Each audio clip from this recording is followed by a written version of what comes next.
Thor के last episode के अंदर मैंने देखा था कि यहाँ पे पूरे के पूरे मिडगार्ड के ऊपर एक अजीब व गरीब तमाशा होना शुरू हो चुका है, जहाँ पे हम देखते हैं कि बाल्डर और थॉर वगैरह को इस बात के बारे में पता है कि किस तरीके से उनके ऊपर एक बड़ी मुसीबत आने वाली है। लेकिन क्योंकि वो अपनी पिछली मुसीबत यानी सीट से ही बाहर नहीं निकले, तो वो अभी इस परेशानी के ऊपर इसको बिल्कुल नज़रअंदाज कर रहे हैं। लेकिन वहीं पर अगर हम बात करें तो थॉर यहाँ पे अपने भाई के गम यानी लोकी के अंदर बहुत ही ज़्यादा फंसा हुआ होता है, और यहाँ तक कि वो लोकी को दोबारा रिजरेक्ट करने की कोशिश भी करता है, जहाँ पे हमने देखा कि किस तरीके से लोकी अब वापसी जिंदा होकर आ चुका है, लेकिन असली लोकी की तरह नहीं बल्कि किड लोकी की फॉर्म के अंदर। इसके अलावा हमने जो दूसरी सबसे बड़ी चीज़ देखी लास्ट एपिसोड के अंदर वो ये थी कि किस तरीके से दूसरे रेल्म के जो लोग हैं वो सारे के सारे अर्थ के ऊपर पहुंच गए हैं एसगार्ड को तलाश करने के लिए। तो अब आगे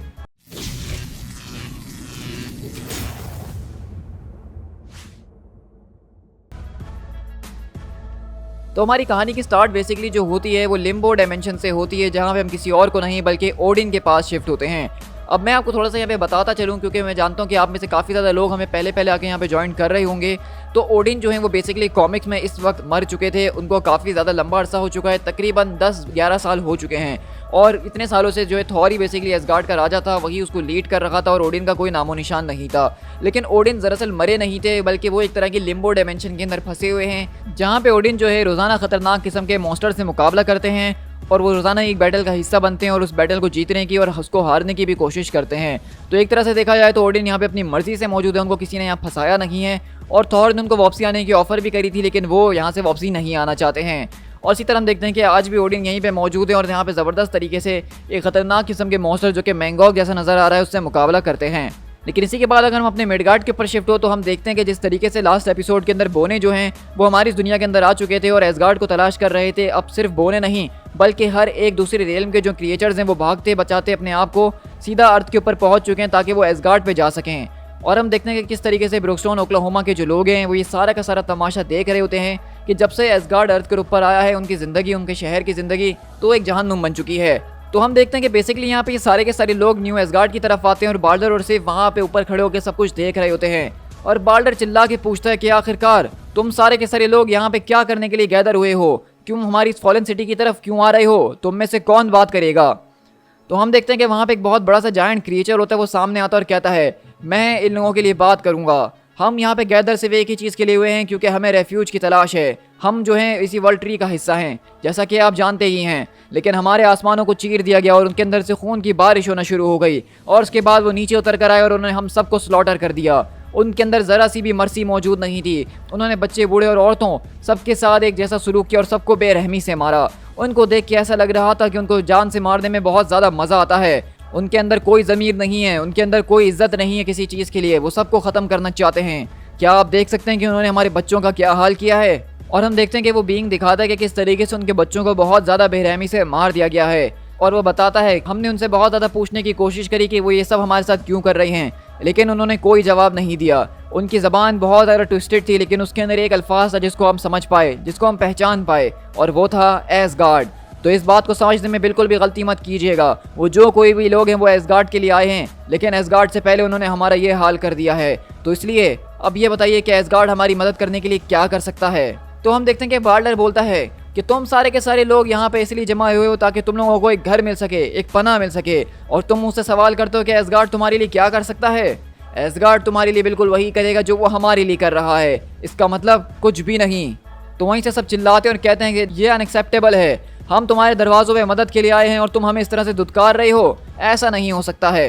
तो वहीं से बाल्डर बोलता है कि तुम किन दरवाज़ों की बात कर रहे हो लिटिल मैन। अब एसगार्ड वो एसगार्ड नहीं रहा जो कि कभी हुआ करता था, अब तो यहाँ पे कोई दरवाज़ा भी नहीं है। लेकिन हम देखते हैं कि ये सारे के सारे लोग ये बातें सुन के काफ़ी ज़्यादा गुस्से में आ जाते हैं, क्योंकि वो एसगार्ड के ऊपर यहाँ पे पनाह मांगने के लिए, रेफ्यूज मांगने के लिए आए थे।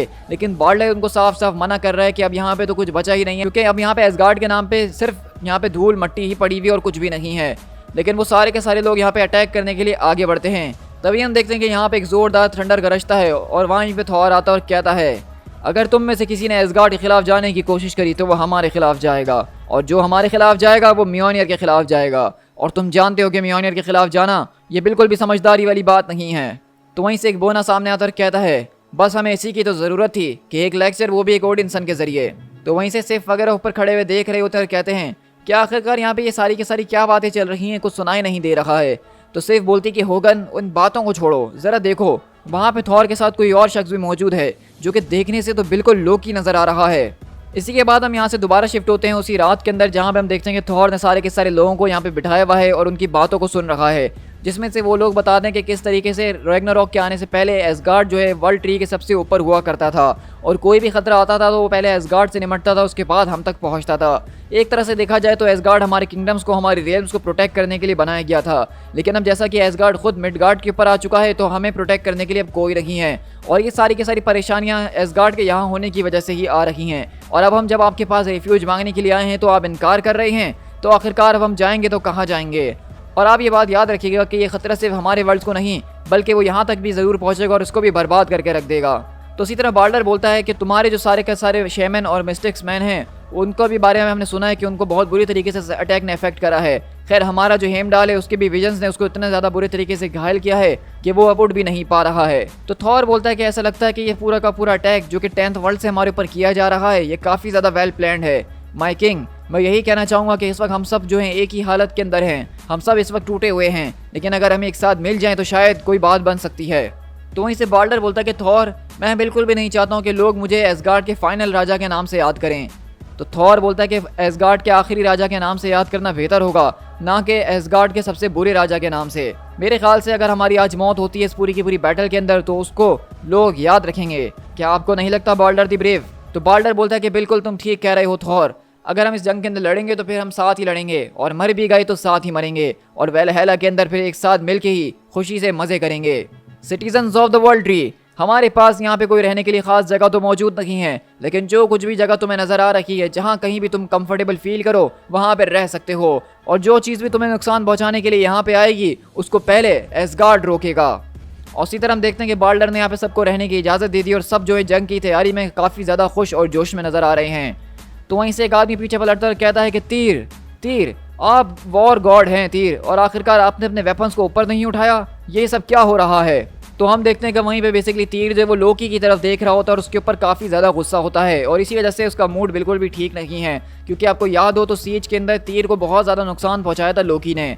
तो तीर बोलता है कि एक वक्त आएगा जब मेरा वेपन इतना ज़्यादा ऊपर उठेगा कि वो सब चीज़ों को बिल्कुल ठीक करके रख देगा। और अगले पल थॉर बोलता है कि क्या आप मेरे साथ चलना पसंद करेंगे माय लॉर्ड, मुझे आपसे कुछ बात करनी है। और अगले पल हम देखते हैं कि थॉर यहाँ पे दोबारा से ओडिन के ट्रॉफी रूम के अंदर आता है और उस कैस्केड के पास, उस कॉफिन के पास आता है जिसके अंदर बेसिकली वो जो है ओडिन स्लीप के लिए जाते हैं या फिर जिसके ज़रिए ओडिन जो है वो इस लिम्बो डायमेंशन से बाहर आ सकते हैं, यही वो पूरा का पूरा कॉफिन है।